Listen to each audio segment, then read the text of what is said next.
Despite nothing to play for, that was still one of the most disappointing games of the season. Hi, I'm Dan Kingerski on the Pittsburgh Hockey Now platforms, YouTube, Facebook, and so on. We're in the home studio. I had to bolt from the arena on Sunday, get up to Channel 11. We did the final word, so watch that Sunday night at 11 if you're seeing this before then. I was really a curmudgeon on Sunday. And let's talk about the Penguins, shall we? They just get handled basically by the Boston Bruins. 4-1 is the final.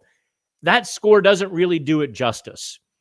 Here's Mike Sullivan's quote, and I'm just going to go straight into it. I'm going to share the screen here because Mike Sullivan just calmly, he didn't have that fire when he ripped the Penguins tonight.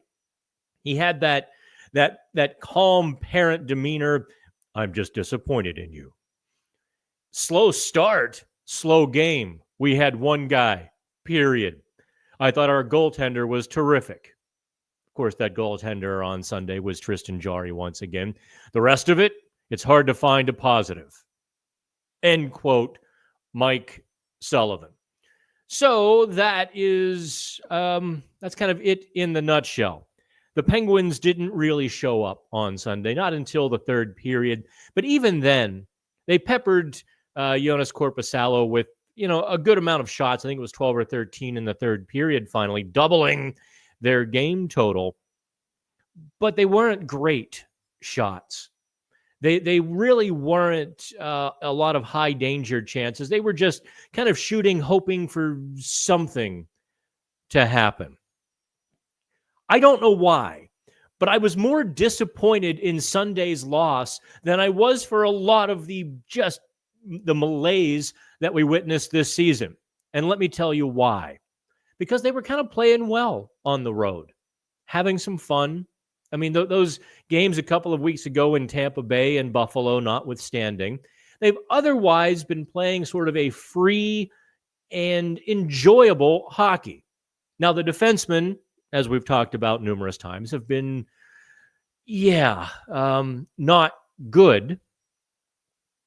But Sunday, in front of a home crowd, you've got 2 home games left. You would have thought they would go out and put on a little bit of a show for the fans who were actually, I think, coming back to the arena. Now that you can get some cheap aftermarket tickets, you're seeing a lot of fans who are actually Penguins fans, there for the game, there for the experience and all of that, not just there because you can afford tickets. And the Penguins really dirt napped almost from the beginning. They really just were never connected, never playing well. We've got more Mike Sullivan quotes. Let me go back. Let me scroll down here. Let's go back because the question, I didn't hear the question perfectly the first time, but the question was, weeks ago when you were defending really well, what was the difference from then to now? And Mike Sullivan goes, I think it's a collective effort. That means, everybody pitching in. It boils down to a conscious choice that you make. And if you're committed to playing defense, and then it's about details. And when we are at our best, we're capable. I think it was a collective effort and a commitment to play the game the right way, some weeks ago when they were actually a couple months ago anyway, when they were playing good defense. I think that's a conscious choice. That's an attitude. And that's the decision players make. It wasn't quite a Michel Therrien, was it? Not quite a, these guys say they care. They don't. Soft. It wasn't quite that. But he really could have. In my report card, on PittsburghHockeyNow.com. In the report card, I gave 2 defensemen kind of a passing grade, or a good grade, actually. I know some of you have been kind of upset with me about my grades on Connor Timmins or some of my criticisms, and really the reality on Connor Timmins, to this point with the Penguins anyway, has been if he plays, let's say, 15 shifts in a game. Actually, it's usually closer to 18. Okay, let's say 15 of 18. they're pretty good shifts. He can be hard around the net. He can be a stable presence in the defensive zone. But those other 3 shifts, oh boy, we're talking penalties. We're talking getting walked at the blue line, goals in the back of his net. And so that's why I've been very timid or tepid on Timmins. It's because, defensemen aren't judged by the 15 shifts that were pretty good. They're judged by the 3 that weren't. And then you hold those 3 against the other 15 and see how you affected the game. Timmins isn't good enough in those other 15 to overcome the 3 that have dogged him. I mean, he's not going to put in several points, a couple points a game or whatnot. That's not his game. So, but on Sunday, I gave Timmins a B. Actually, I gave him a B+. His big, his cringy mistake on Sunday, the Penguins finally had some momentum kind of later in the second period. The Crosby line was buzzing. Koivunen with a good back check gets a loose puck. Crosby and Rust are all over it, and they're beginning to really push. They wouldn't let the Bruins out of the zone. And then Timmins throws a cross-ice pass. He fans on the first one. And on the second one, the Bruin defender is kind of like, you're going to try this again? Seriously? Thanks. And there go the Bruins. It didn't wind up in the back of the Penguins' net on that one. I think it was either Timmins or Carlson actually put a stick just in front of the shot and deflected it up into the netting, as I recall. But that's been my criticism of Timmins. It's, if you want to like the guy, you have 15 good shifts a game to say, Dan, look at all of this. And to this point anyway, I've had a few others to say, well, but the other defenseman I really actually kind of graded well on Sunday was Ryan Shea, especially in the first period.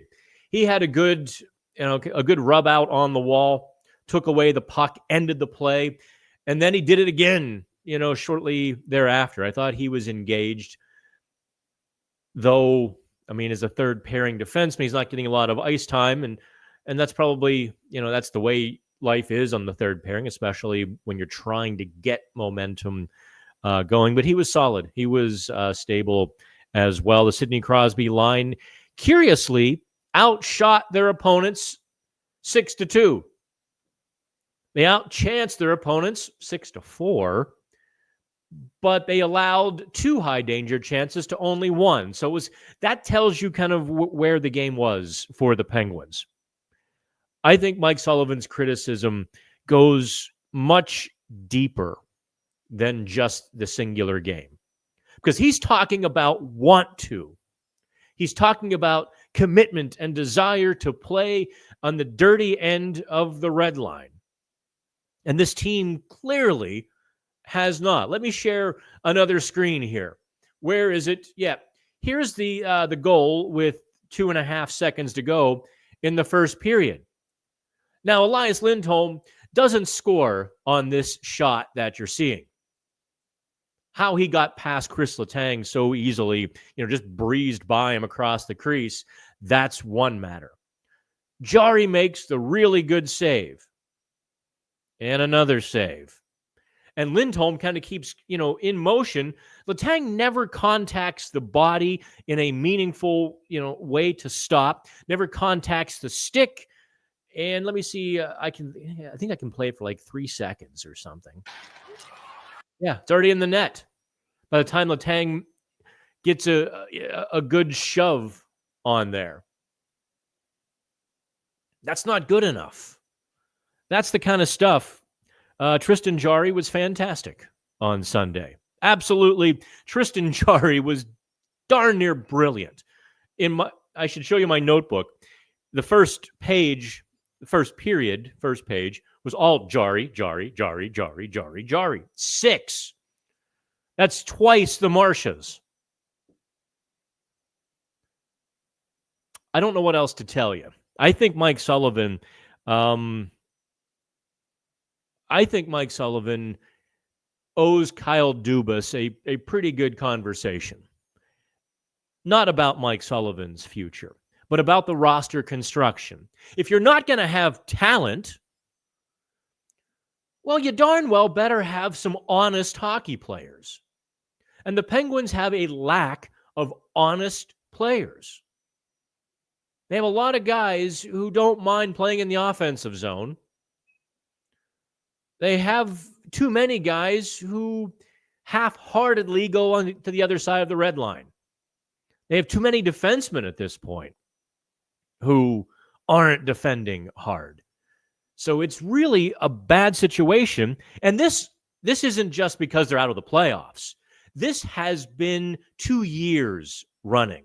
And the problem has been greatly exacerbated by the lack of Marcus Pettersson, who was traded in January. And listen, I'm not second-guessing that trade by any means, given the fact that the Penguins will get this year or next year's New York Rangers first overall pick, which is looking better and better by the day. So I am saying that Kyle Dubas is going to have to sit down with Mike Sullivan, and they're going to have to throw aside some of Dubas's long-held practices, because this is the same kind of stuff that he suffered from in Toronto, except that they were so supremely talented with that core 4, and then add Tavares at 5. They were so good that they could overcome this at least in the regular season. So we're wrapping it up. This dumb NHL schedule. I told you I was being a curmudgeon on today. So they darn near kill us with this breakneck schedule. Have us going from Buffalo to here, out, DC to LA with, 12 hours of downtime, and then you're right back at the rink. All these crazy travel things we've done this year. And now, from game 81 to 82, 5 days. Come on. Let us just play it Monday. Play it Tuesday. Let's get this over with. I mean, what am I going to talk to players about at practice this week? We've got the whole week. What am I going to talk to them about? So, did you watch the new season of Reacher? That's about what I will be down to. I appreciate y'all. Like, subscribe, put a little change in the tip jar, because Wilkes-Barre is next week already. And I am not ready to leave the house. That is for sure. I wouldn't mind loafing around for, I don't know, a month or 6. But the job calls, and we are going to do the job. So I'll be doing lots of videos from Wilkes-Barre. We'll be doing some live chats and hopefully some podcasts with the players. I get a bit more, access is different in the AHL because there's just not a whole lot of media there. So we'll see what we can do. Have some fun. Plus, hey, if there's something you'd like me to write about, something you'd want to kind of argue, discuss over this team, drop it in the comments. I read everything. If you come normal, we're fine. We'll have a conversation. If you come jumping ugly, yeah, I think you've learned by now I probably will make fun of you. So act like a human being, get treated like a human being. I have a weird policy like that. Okay, kids, Penguins lose. It's ugly. Mike Sullivan rips the team, really challenges, I think, their heart and their conscience to any sort of winning hockey. And yeah, that's it. Have fun.